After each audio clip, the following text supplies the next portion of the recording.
네, 오늘의 경제 이슈를 키워드로 풀어봅니다. 키워드 경제 정철진 경제평론가와 함께하겠습니다. 안녕하십니까? 네, 안녕하십니까? 네, 네. 오늘 키워드 어떤 겁니까? 오늘 첫 번째 키워드 바로 이겁니다.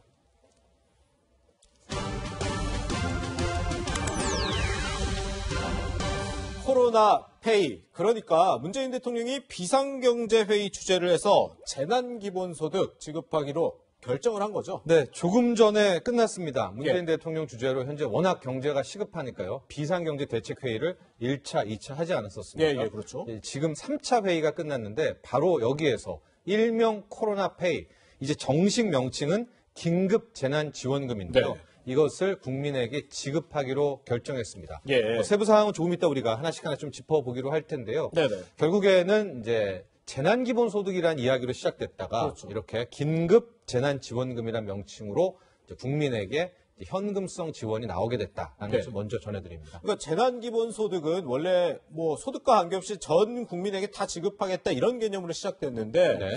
긴급재난지원금은 어느 정도 이게 차등을 두고 있는 거죠? 그렇습니다. 우리가 이제 이 명칭 때문에 그동안 참 이야기도 많았는데 네네. 기본소득이라는 것은 실은 지금 우리가 얘기하는 것과는 전혀 다른 개념입니다. 네. 뭐 매달 주는 것이고 현금을 주는 것이고 전 국민에게 다 주는 것이고요. 근데 그 명칭을 좀 인용을 해서 재난기본소득이라고 나왔는데 네네. 그러니까 이제 그때부터 용어에 이제 이야기 이런저런 얘기가 있어서 뭐 수당, 지원금 이렇게 나왔는데 우선 첫 번째로 전체 명칭은 긴급재난지원금 네. 이렇게 이제 확정이 됐다는 것을 전해드리고요.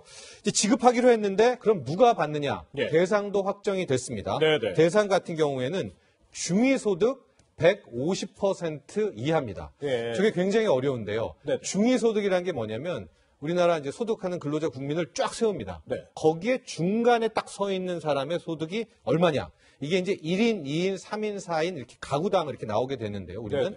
4인 가구로는 이제 월 475만 원입니다. 중위소득이. 근데 그 중위소득의 150%라고 했으니까 예. 50%는 더 벌어도 되는 거예요. 그러니까 4인 기준으로는 월 712만 원 그렇군요. 이하가 이제 대상이 되는 것이고요. 네네. 이렇게 중위소득 150% 이하로 지급하게 될 경우에 가구 기준으로 받게 될 가구가 1,400만 가구. 가구 내에 있는 이제 구성원까지 포함하면 약 3,500만 명이 이번에 긴급재난지원금의 혜택을 받게 될 것으로 보여져요. 근데 이걸 또 지급하려면 뭐 추가적으로 2차 추경도 필요할 것 같은데요. 네, 그래서 이 재원을 어떻게 할 것이냐? 2차 추경에 예. 이 내용을 담겠다라는 것이 나왔고 지급 시기는 2차 추경 통과라는 것은 결국 국회에 가야 되잖아요. 그렇죠. 그럼 이제 기술적으로 4.15 총선 후에 새로운 국회가 통과를 해서 거기에 담아야 되니까 아마도 빠르게 새로운 국회가 움직인다면 4월 말에서 5월 초 정도에 지급을 하게 되는 그런 방식인데요. 다만 몇 가지 좀 확인 안 된 것들이 좀 있습니다. 어떤 건가요? 지급 방식 이제 당연히 이게 현금은 아니라 이제 바우처 형식, 쿠폰이라든가 이제 이런 형태로 나누게 될 텐데 한 번에 이제 지급이 되는 건지 아니면 나눠서 지급이 되는 건지도 그다음에 그 쿠폰의 사용처는 어디까지 될지도 아직까지는 좀 디테일이 안 나왔고요. 지금 나온 것이 그 액수가 4인 가구 100만 원이거든요. 그럼 이제 1인 가구는 25만 원인가?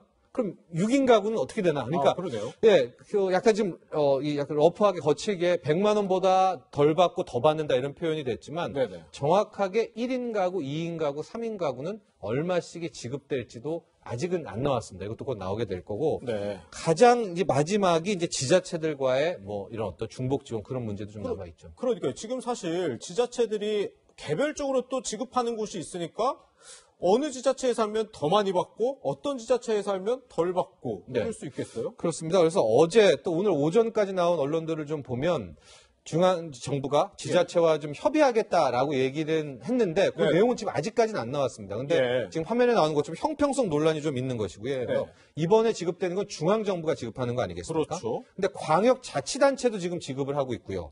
기초자치단체도 지급을 하거든요. 가령 포천 같은 경우에는 자체적으로 1인당 40만 원을 지급합니다. 근데 포천은 경기도잖아요. 경기도는 또 10만 원을 지급하게 되는 것이고요.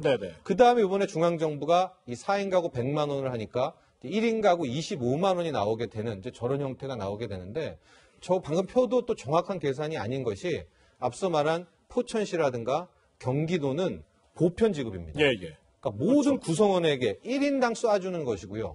이번 중앙정부가 나온 것은 지금 가구당 지원이거든요. 예. 하고 중앙정부는, 그러니까 우리 정부는 보편이 아닙니다. 소득, 중위소득 150% 이하이기 때문에, 그러니까 전 국민의 한 70%이기 때문에 이게 또 미스매치가 납니다. 그래서 네.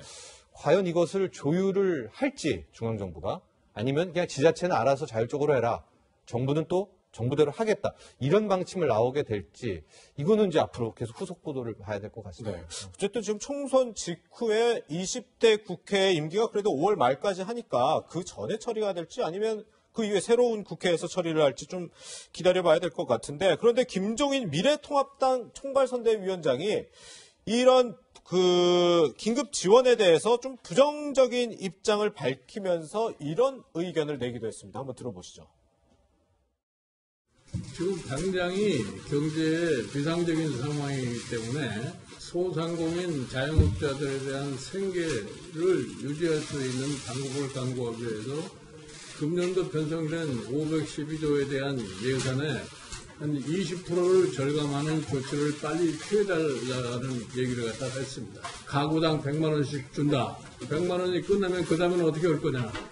그러한 것에 대한 대비가 전혀 되어 있지 않는 것 같아요. 그래서 아무리 급하다 할지라도 우리가 일단 인간의 삶을 지속시킬 수 있는 그러한 측면에서의 대책이 저는 절대로 필요하다고 이렇게 생각을 합니다.